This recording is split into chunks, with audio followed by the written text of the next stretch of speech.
కూకట్పల్లిలోని నల్ల చెరువులో హైడ్రా కూల్చివేతలపై ఎమ్మెల్యే మాధవరం కృష్ణారావు మండిపడ్డారు. రాత్రికి నోటీసులు ఇచ్చి ఉదయాన్నే కూల్చేస్తే ఎలా అని ఆయన ప్రశ్నించారు. కనీసం సామాన్లు తరలించేందుకు సమయం ఇవ్వకపోవడం దారుణమన్నారు.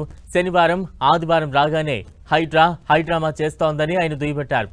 మీ పాటికి మీరు వచ్చి కూల్చేసి వెళ్లిపోతే అక్కడున్న చెత్తను ఎవరు తీయాలన్నారు. ప్రజలను సంక్షేమ పథకాల నుంచి దారి మళ్లించేందుకే హైడ్రా కూల్చివేతలు అని ఎమ్మెల్యే మాధవరం ఆరోపించారు. చెరువులలో పట్టాలు ఉన్న వారికి నష్టపరిహారం చెల్లించాలని ఆయన డిమాండ్ చేశారు. కమిషనర్ గారు మీరు గురుగొట్టి వెళ్ళిపోతున్నారు.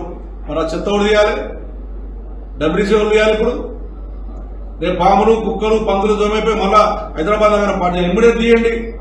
ఎందుకు తీయాలి మీరు? వరంగల్ అతను లంబడతను పాపము ఒక గంట టైం వేయండి, మేము మిషన్ తీసుకుంటామంటే వాళ్ళ పక్కన నొక్కేసి వాళ్ళని చేసి, అదేవిధంగా అమ్మాయి ప్రెగ్నెంట్ ఉందంటే వాళ్ళ బయట నొక్కేసి వాళ్ళ 2 గంటల టైం అంటే వాళ్ళని నొక్కేసి, అంత అవసరం ఏముండే? అంత కొంపలు మునిగేది ఏముంది? మీరు ప్రభుత్వ పథకాలను పక్కదారి పట్టించే ప్రయత్నం చేస్తున్నారు.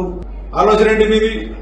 ఇష్టానుసారంగా హైదరాబాద్ నగరంలో ఉన్నటువంటి మీరు అన్ని కూడా భయపాంతులు చేస్తున్నారు. అది కూడా సాటర్డే సండే ప్రోగ్రాం పెట్టుకోవడం, 450 పోలీసులను తీసుకురావడం, ఒక 100 మంది నీకు ఎస్కార్ట్ అలాగా చీఫ్ మినిస్టర్ కూడా ఎస్కార్ట్ పెట్టుకోవడం, ఇది మంచిది కాదని కమిషనర్ గారు చెప్తా ఉన్నా.